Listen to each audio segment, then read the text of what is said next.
সপ্তাহ জুড়ে নানান মিটিং, কাজের চাপ, ফাইলের ভিড়, একদম বন্ধ করা পরিবেশ। শরীর আর মন দুটোই ক্লান্ত। ঠিক তখনই কঙ্কনের ফোন। চলো কলকাতার কাছে এক অফবিট সমুদ্র সৈকত থেকে ঘুরে আসি। নিরিবিলি একটা সমুদ্র, শহরের ভিড়ভাট্টা থেকে কিছুটা দূরে, কাঁথির কাছে কানাইচট্ট সি বিচ। এইরকম ছোট্ট একটা সফর বুঝিয়ে দেয় জীবনে কতটাই না দরকার এমন কিছু মুহূর্ত যেখানে আমরা নিজেকে খুঁজে পাই। Very good morning. একটা নতুন সকাল আর একটা নতুন ডেস্টিনেশন, এবং আজকের ডেস্টিনেশন অফবিট সমুদ্র সৈকত কানাইচট্ট। তো আমরা এখন চলে এসেছি একদম ধর্মতলায় স্প্ল্যানেডের বাস টার্মিনাসে। এখান থেকে আমরা বাসে করে সবার আগে যাব কাঁথি, এবং ওখান থেকে যাব কানাইচট্ট সি বিচ। এবং ওই কানাইচট্ট সি বিচে কীভাবে আমরা যাব, কোথায় থাকবো, এবং সি বিচ ছাড়াও কী কী দেখার আছে, সেই নিয়েই কিন্তু আজকে আমাদের ভিডিও। সঙ্গে থাকবেন। এখন বাজে হচ্ছে 6:30। আমরা WBTCর বাস অনলাইনে বুকিং করে নিয়েছি, ভাড়া পড়েছে 145 টাকা। আর আমাদের বাস ছাড়বে 6:50। তো বাস এসে গেছে, আমরা বাসে উঠে পড়ি।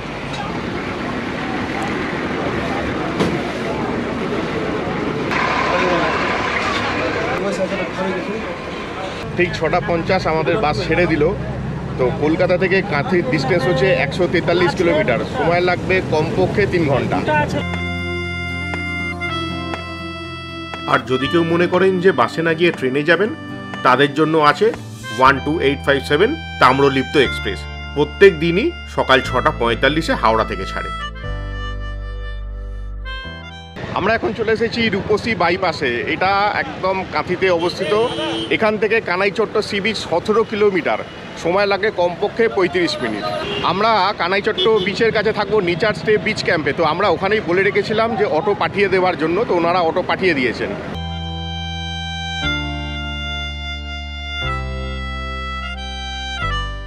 কাঁথি থেকে কানাইচট্ট বিচ যাওয়ার রাস্তাটা কিন্তু অসম্ভব সুন্দর। আর এখানে কিন্তু বেশ কিছু ফেরিও দেখতে পেলাম, যেখানে চিংড়ি মাছের চাষ হয়।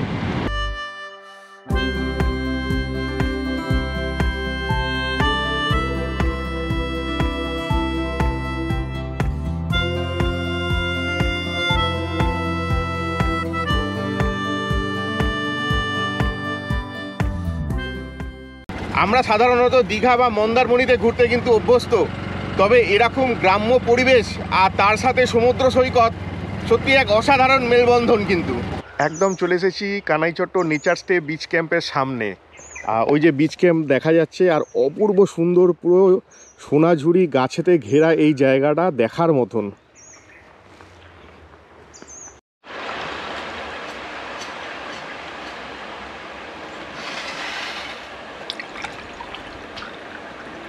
আসার সাথে সাথেই পেয়ে গেছি ওয়েলকাম ড্রিঙ্ক। এটা অরেঞ্জ স্কোয়াশ, আর তার সাথে কিন্তু বাতাসাও দেওয়া আছে। আর হালকা ভ্যাপসা গরম রয়েছে। তো এই রকম ওয়েদারে এরকম হালকা ঠান্ডা পানীয় কিন্তু অপূর্ব, দারুণ দারুণ। এই হলো আমাদের টেন্ট, একটু দেখে নেওয়া যাক।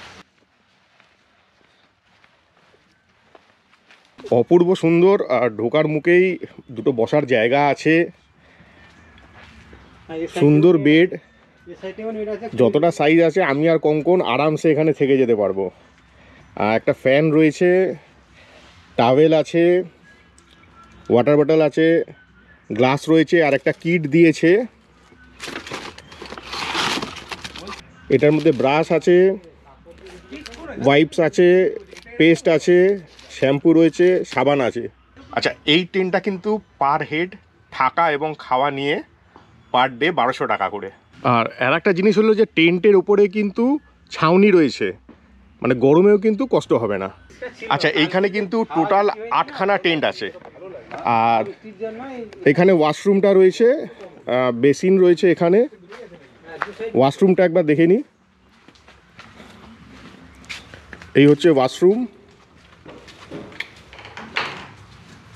বেশ সুন্দর, পরিষ্কার পরিচ্ছন্ন, যথেষ্ট ভালো। আর এদিকে আছে ডাইনিং স্পেস, বেশ সুন্দর, একদম মানে ঘরোয়া সুন্দর পরিবেশ, সুন্দর ছাউনি দেওয়া আছে। আর বসার জায়গাটা দেখুন কাঠের, আর টেবিলটাও কিন্তু বাঁশ দিয়ে আর পাথর দিয়ে কিন্তু তৈরি। আর ঠিক এখানে একটা পুকুরও রয়েছে, ওনারা কিন্তু এই পুকুরের মাছও অনেক সময় দিয়ে থাকেন খাবার জন্য। এই নেচার স্টে বিচ ক্যাম্প থেকে সমুদ্রের দূরত্ব মাত্র 550 মিটার। তো যাই একটু সমুদ্রের সামনে দিয়ে ঘুরে আসি, যখন এসেছি সমুদ্র দেখার তর্স হইছে না। সত্যি কি অপূর্ব এই জায়গা, সত্যি কথা খুব সুন্দর গ্রাম্য পরিবেশ, গাছপালা, নিস্তব্ধ নিরিবিলি, হেভি জায়গা। এই রাস্তা দিয়ে হেঁটে এলাম, ওই সামনেই আমাদের বিচ ক্যাম্প। এই 1-150 মিটার হেঁটে আসার পরেই একটু এগিয়ে এই ডান হাতেই রাস্তাটা চলে গেছে।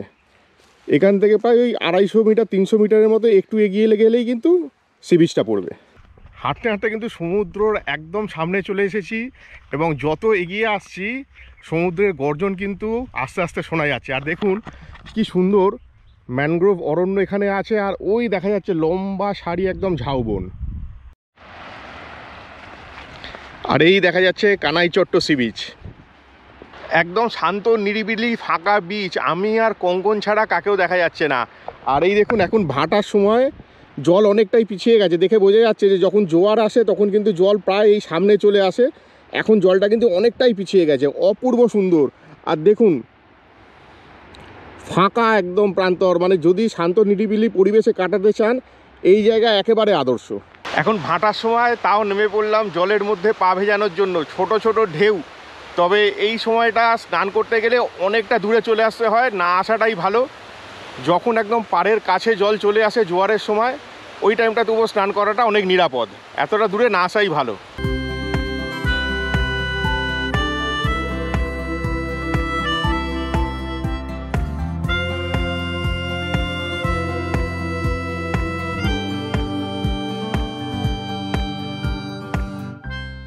আর এই অংশে কিন্তু কিছু ভাই জাল দিয়ে মাছ ধরছে, দেখি কিছু মাছ ধরতে পারলো কিনা।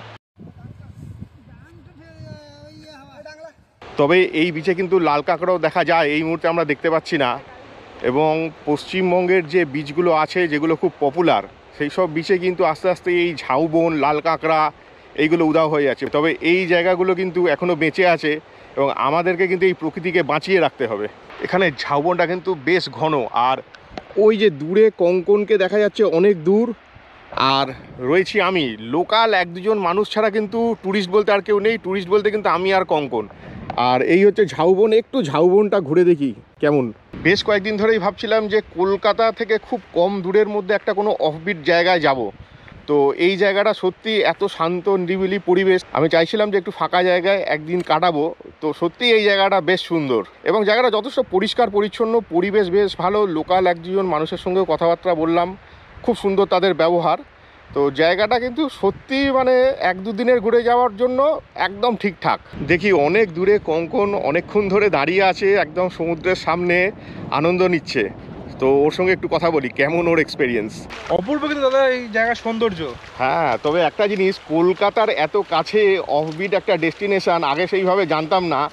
মানে এসে অবাক হয়ে গেলাম যে সত্যি জায়গাটা কিন্তু বেশ সুন্দর, বেশ সুন্দর, নিস্তব্ধ নিরিবিলি। মানে এই যে কোলাহলটা আমরা অন্য সি বিচে গিয়ে পাই সেটা কিন্তু এখানে নেই। হ্যাঁ, আর ঢেউটাও এমন আছে যে খুব বেশি ঢেউ না, হালকা ঢেউ হলেও স্নান করা যাবে। তবে আমার মনে হয় যে অতটা দূরে স্নান গিয়ে না করাই ভালো। তবে জল দেখো, এতটা জল উঠে আসে, মানে এই জায়গাগুলো স্নান করাটা অনেকটা সেফ। এগুলো জোয়ারের সময় হয়তো কালকে সকালবেলা আমরা দেখতে পাবো। তবে হ্যাঁ, একটা জিনিস এখনও প্রচুর জায়গা এরকম আছে যে সুন্দর পরিবেশগুলোকে রাখা গেছে আর কি। তবে আমাদের চেষ্টা করতে হবে এইসব জায়গা যেন নষ্ট না হয়ে যায়। একদম একদম একদম দাদা, ঠিক কথা। সেই সকালবেলা বেরিয়েছি, হালকা ব্রেকফাস্ট করেছিলাম, বেলা 2টো বাজতে যায়, প্রচণ্ড খিদে পেয়েছে। আর বাঙালির ভ্রমণের সাথে বাঙালির খাওয়া দাওয়াটাও তো কম নয়। বাঙালি যেমন ঘুরতে ভালোবাসে তেমন খাওয়া দাওয়া করতেও ভালোবাসে। তো দেখা যাক বিচ ক্যাম্পে আমাদের জন্য কি খাবার রেডি আছে, গিয়ে একটু ফ্রেশ হই, তারপরে লাঞ্চটা করব। জবরদস্ত খিদে পেয়েছে আর খাওয়া দাওয়া একদম সুন্দরভাবে সাজিয়ে দিয়েছে। দেখা যাক কি মেনু আছে। সুন্দর রাইস দিয়েছে, রাইসের মধ্যে ঘি দিয়েছে, আমুদি মাছ আছে, উচ্ছে ভাজা, আলু ভাজা, মুগের ডাল, আলু পটলের তরকারি, আর আছে ভেটকি মাছ। এত সুন্দর সুন্দর মেনু, আর অপেক্ষা করা যাচ্ছে না, শুরু করা যাক। উচ্ছে ভাজা, এবার একটু ডাল আর আলু ভাজা দিয়ে খাওয়া যাক। মুগের ডাল, মুগের ডাল আর আলু ভাজা একদম অদ্ভুত সুন্দর কম্বিনেশান, বিরিয়ানিকেও কিন্তু হার মানিয়ে দেবে। বেশ তৃপ্তির খাওয়া। এবার একটু আলু পটলটা টেস্ট করা যাক। মাছের মাথাও দেওয়া আছে।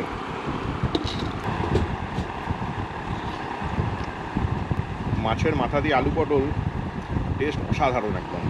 যেমন সুন্দর পরিবেশ আর ঘরোয়া সমস্ত রান্না, খুব একটা স্পাইসি নয়, একদম ঘরোয়া রান্না, কিন্তু বেশ স্বাদ, খুবই সুস্বাদু। এবারে ভেটকি মাছ, এই ভেটকি মাছ বেশ সুন্দর পিস, গ্রেভিটাও তো দেখে মনে হচ্ছে বেশ সুন্দর হয়েছে। ভেটকি মাছটা কিন্তু বেশ টাটকা, দারুণ খেতে, জমিয়ে খাচ্ছি। শেষ পাতে পাঁপড় আর আমের চাটনি, মানে একদম কমপ্লিট লাঞ্চ। সবার শেষে আমের চাটনি, ফ্যান্টাস্টিক। দেখুন পেছনের পরিবেশটা কি সুন্দর। তো ভেবেছিলাম গরম হবে, তো উপরে যেহেতু ছাউনি দেওয়া আছে, গরম কিন্তু সেরকম একটা লাগছে না। আর 1200 টাকায় 4 বেলা খাওয়া, তার সাথে থাকা। খাবারটা তো দেখলেন, লাঞ্চটা দেখালাম, যেমনি কোয়ালিটি তেমন কোয়ান্টিটি, আর টেস্টও সেরকম ভালো। মানে এক কথায় সত্যিই, মানে আমি বলবো যথেষ্ট রিজনেবল এই প্রাইসটা। তো অনেক সকাল সকাল উঠেছি, খাওয়া দাওয়া হলো, সানসেট দেখতে যাব, যদিও এখনও অনেকটা টাইম বাকি আছে। তো হালকা করে একটু ভাত ঘুম দেওয়া যাক, কারণ ফুল রেস্টের জন্য এসেছি এখানে। এখন বাজে বিকেল 5টা, বেশ সুন্দর একটা ভাত ঘুম দিলাম, ভালো একটা রেস্ট হলো। তো এবারে আমরা বিচে যাচ্ছি, বিচ থেকে সানসেটটা দেখব। দেখুন সমুদ্রের অবস্থা এখন টোটালি ভাটা পড়ে গেছে, জল চলে গেছে অনেক দূরেতে, এবং বেশ কিছু জায়গায় কিন্তু চড়ও দেখা যাচ্ছে। শহর থেকে অনেক দূরে চলে এসেছি, নির্জন নিরিবিলি পরিবেশে, দুর্দান্ত লাগছে দুজনেরই। আর আমরা যেমনি শহর থেকে অনেক দূরে চলে এসেছি, সমুদ্রও কিন্তু অনেক দূরে চলে গেছে, বহু দূরে। তো আমরাও হেঁটে চলেছি, দেখি কতটা হাঁটার পরে সমুদ্রকে পাওয়া যায়। অন্ধকার হয়ে আসছে, তার আগে দেখি কতটা এগোতে পারি। অনেকটা চলে এসেছি, তাও সমুদ্র কিন্তু এখনও অনেকটা দূরে। তো যাই হোক, অন্ধকার হয়ে আসছে, বেশি এগিয়ে লাভ নেই। হালকা পেটে ডন দিচ্ছে, ইভিনিং স্ন্যাক্স রেডি হয়ে আছে যা শুনলাম।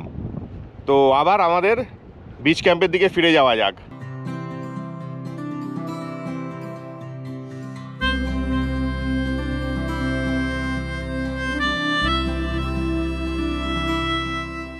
এসে গেছে ইভিনিং স্ন্যাক্স, মুড়ি, চানাচুর, আর সঙ্গে হচ্ছে পেঁয়াজ আর বাঁধাকপি দিয়ে চপ।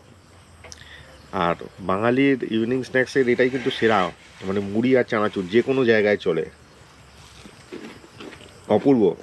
আর এর সাথে আসছে লাল চা। সত্যি এইসব খাওয়া দাওয়া থাকলে ঘোরাটা কিন্তু আরও জমে যায়। তবেও এখানে রেস্ট নেওয়া, তার সাথে সাথে কিন্তু সারাক্ষণ খাওয়া দাওয়া চলছে, ভালো ভালো খাওয়া দাওয়া আরও আসতে চলেছে, শেয়ার করবো আপনাদের সঙ্গে। মুড়ি খাওয়া কমপ্লিট, আর চপ মুড়ির পরে চা হবে না এটা হতে পারে না। দাদা বললেন যে এখানের চাটা নাকি খুব স্পেশাল।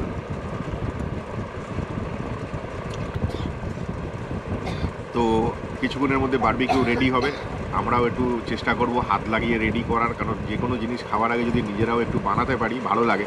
যে কোনো জায়গায় এসে নিজেরা কিন্তু রান্না করে খাওয়ার মজা কিন্তু আলাদা, তবে একটু সাবধানে। ঘুরতে এসে এইসব বানাবো নিজেরা আর বানিয়ে খাবো, তাতে কিন্তু আনন্দটা একটু এক্সট্রা হয়। দাদা আমাদের হেল্প করছে।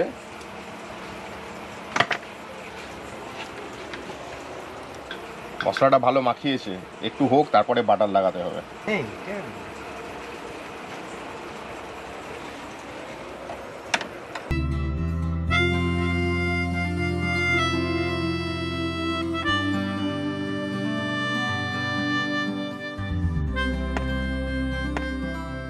এসে গেছে চিকেন বারবিকিউ। নিজে রান্না করে খাবার মজা কিন্তু আলাদা, বিশেষ করে ঘুরতে এসে। দেখি কেমন হয়েছে।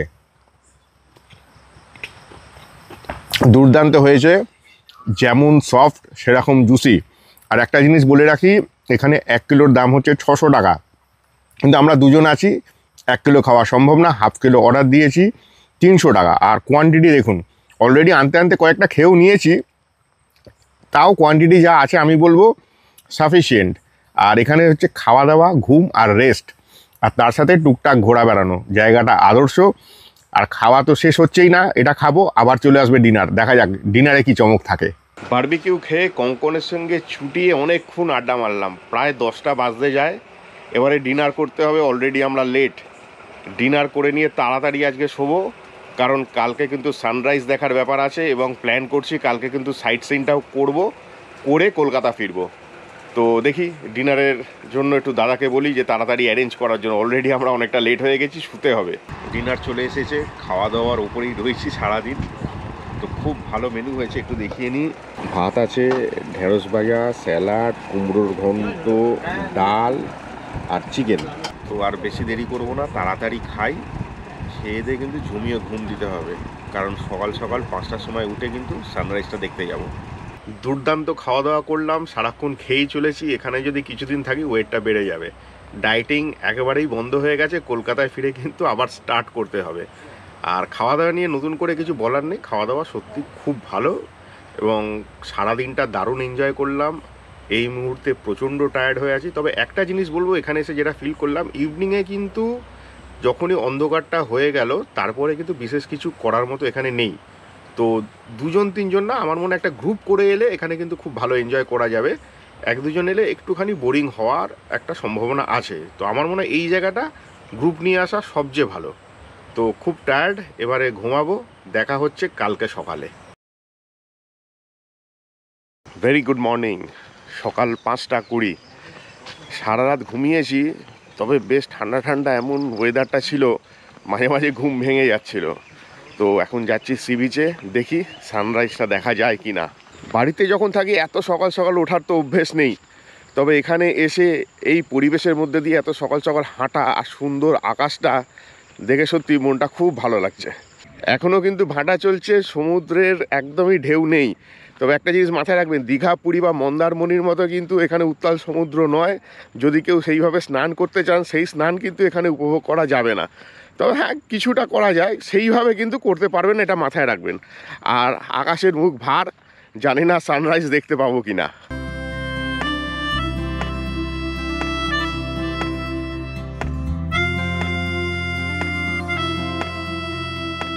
সকালবেলায় আকাশের মুখ ভার ছিল, যে কারণে আমরা সানরাইজটা ভালোভাবে দেখতে পেলাম না, এবং ফলস্বরূপ আমাদেরও মুখ ভার হয়ে গেল।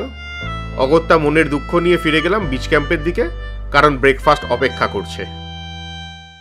এসে গেছে ব্রেকফাস্ট, খুব সুন্দর ব্রেকফাস্ট, একবার দেখে নিন। ফুলকো ফুলকো লুচি, আলুর তরকারি, মিষ্টি আর ডিম। ব্রেকফাস্টটা সেরে নিয়ে বেরোবো সাইট সিন করতে। সাইট সিনটা করে সোজা চলে যাব কাঁথি বাস স্ট্যান্ড, ওখান থেকে বাস ধরে কলকাতা। তাই আর লেট নয়, ব্রেকফাস্টটা তাড়াতাড়ি সেরে ফেলি। সত্যি একদম ঘরোয়া রান্না, বেশ সুন্দর একটা ব্রেকফাস্ট করলাম। এবারে বেরোনোর পালা, অটো আসছে, আমরা এবারে সাইট সিনের জন্য বেরোবো। তবে একটা জিনিস বলে রাখি, এখানে যে থাকলাম এক্সপিরিয়েন্স বেশ ভালো, আর খুব ফাঁকা জায়গা। রাত্রিবেলায় আমরা ছিলাম, আর আমাদের পাশের টেন্টে আরও একজন ফ্যামিলি ছিল, তাদের সঙ্গে আলাপ হলো, গল্প হলো, খুব ভালো লাগলো। তবে রাত্রিবেলায় কিন্তু যেটা দেখলাম, যে যেহেতু একদমই ফাঁকা, এখানে একটা সেফটি সিকিউরিটির একটা এক্সট্রা কেয়ার নেওয়া উচিত। যদি একটা গার্ড বা সিসিটিভি ক্যামেরা এগুলো থাকে, আমার মনে হয় আরও বেটার হবে।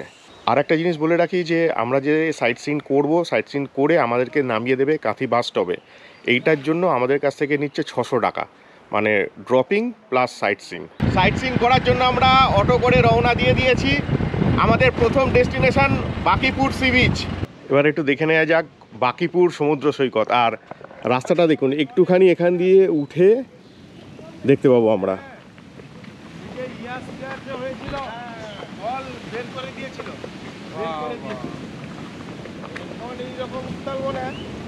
বর্ষাকালে কিরকম হয়, তখন নদীর জল বাড়া, ভাঙা ভাঙছে কটাল বলে জল, হ্যাঁ ছেড়ে দেয়।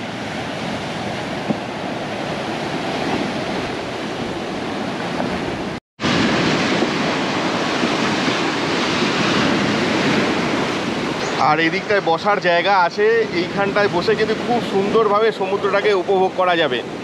গতকাল আমরা কিন্তু সেইভাবে সমুদ্রে ঢেউ পাইনি, কিন্তু এই দিকটা যেই এলাম, খুব অল্প ডিস্টেন্স, খুব বেশি ডিস্টেন্স নয়, আসতেই কিন্তু দেখছি এই উত্তাল সমুদ্রের এই দৃশ্য, মানে সত্যি অপূর্ব। কিন্তু বাকিপুর সি বিচ, আর এখন জোয়ারের সময় ঢেউটা বেশ ভালোই বেড়েছে। আর ওই যে দেখুন কানাইচট্ট সি বিচটা কিন্তু ওই দিকে, আমরা ওই দিকটায় ছিলাম।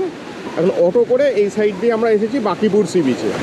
বাকিপুর সি বিচে এসে কিন্তু মন ভরে গেল। তবে এই বিচে এত বোল্ডার পাথর আছে, স্নান করার জন্য কিন্তু এটা উপযুক্ত নয়। তো স্নান করতে হলে কিন্তু যেটা বুঝলাম যে কানাইচট্ট বিচে আপনারা এই জোয়ারের টাইমটায় ভালোভাবে স্নানটা করতে পারবেন। আর কিন্তু কানাইচট্ট বিচে যখন জোয়ার থাকে না, ভাটার সময় কিন্তু একদমই স্নান করা যায় না। তো এই সময়টাকেই বেছে নিতে হবে স্নানের জন্য। বাকিপুর সি বিচ তো বেশ সুন্দর ঘুরলাম। এবারে আমরা যাব পেটুয়াঘাট মৎস্য বন্দর। আর এই যে সামনেই দেখা যাচ্ছে পেটুয়াঘাট মৎস্য বন্দর। এখানে এসে যেটা জানলাম যে এইটা নাকি এশিয়ার লার্জেস্ট মৎস্য বন্দর।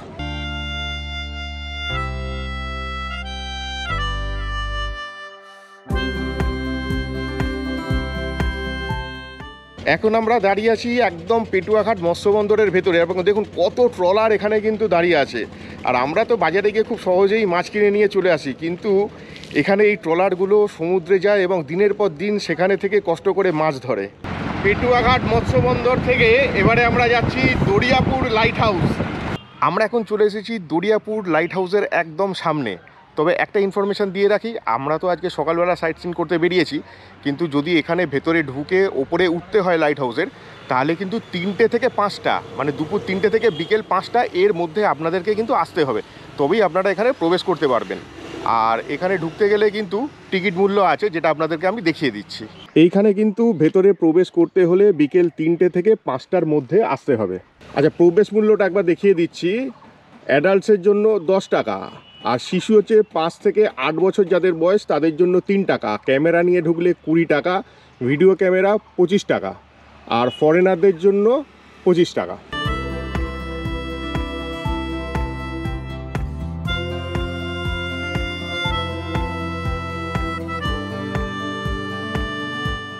দরিয়াপুর লাইট হাউসটা দুর্দান্ত লাগলো, তবে একটা খুব রয়ে গেল, লাইট হাউসের ভেতরে ঢুকতে পারলাম না, ওপরে উঠতে পারলাম না। তো আবার যখন আসবো অবশ্যই কিন্তু লাইট হাউসের ওপরে উঠবো। আর এখন আমরা যাচ্ছি কপালকুণ্ডলা মন্দির। আচ্ছা, আমরা এবারে কপালকুণ্ডলা পুরোনো মন্দিরটা দেখতে যাব। তবে সামনে আর একটা নতুন মন্দির আছে, কপালকুণ্ডলা কালী মন্দির। এটা এই মন্দিরটা কিন্তু নতুন হয়েছে। আর এইটা হলো দরিয়াপুর শিব মন্দির। আমরা এখন চলে এসেছি পুরনো কপালকুণ্ডলা মন্দিরে। একবার এখানে এলে বুঝতে পারবেন যে এখানকার মাহাত্ম্যটা কী। বঙ্কিমচন্দ্র চট্টোপাধ্যায় এসেছিলেন নেগুয়া থানার ডেপুটি ম্যাজিস্ট্রেট হয়ে, এবং সেই সময় কিন্তু উনি এই অঞ্চলে আসতেন, এবং সেই সময় কিন্তু উনি লিখেছিলেন কালজয়ী উপন্যাস কপালকুণ্ডলা। এইখানে এসে এক দিদির সঙ্গে আলাপ হয়ে যায়, তো উনি আমাদের এখানকার ইতিহাসটা একটু বলবেন। বঙ্কিমবাবু নেগুয়া থানায় ডেপুটি ম্যাজিস্ট্রেট হয়ে আসেন। উনি ম্যাজিস্ট্রেট থাকাকালীন একদিন ঘুরতে ঘুরতে আমাদের এই দরিয়াপুর গ্রামে এসে পৌঁছায়।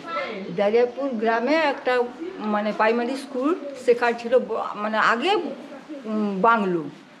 সেই বাংলোয় থাকাকালীন একজন কাপালিকের সঙ্গে তার দেখা হয়।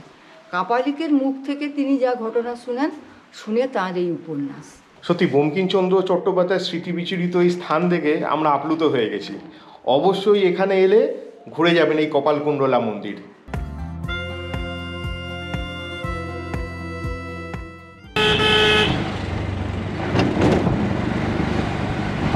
এখন আমরা চলে এসেছি কাঁথি সেন্ট্রাল বাস স্ট্যান্ডে। আমরা অটো করে সাইট সিন করলাম এবং সেই অটোই আমাদেরকে এখানে নামিয়ে দিল। তো এই সাইট সিন আর ড্রপিংয়ের জন্য আমাদের কাছ থেকে কিন্তু অটো নিল 600 টাকা। সাইট সিনটা খুব দুর্দান্ত, বেশিক্ষণ সময় লাগে না, 2 ঘন্টা থেকে 2.5 ঘন্টা টাইম নিলে আপনারা এই সাইট সিনটা কমপ্লিট করে নিতে পারবেন।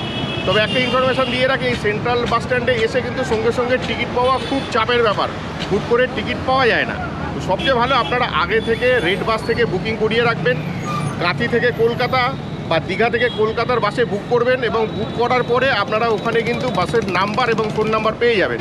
তাতে আপনারা ফোন করে একবার কথা বলে নেবেন যে কীভাবে বাসটা কাঁথি থেকে পিক আপ করবেন। এইটা কিন্তু খুব জরুরি ব্যাপার, কারণ হুট করে কিন্তু এখানে চলে এলে বাস আপনি নাও পেতে পারেন। খুব তাড়াতাড়ি ফিরছি নতুন অনেক জায়গার সন্ধান নিয়ে। এই ভিডিও যদি ভালো লাগে অবশ্যই লাইক, শেয়ার আর সাবস্ক্রাইব করতে কিন্তু ভুলবেন না। সবাই সুস্থ থাকবেন, ভালো থাকবেন।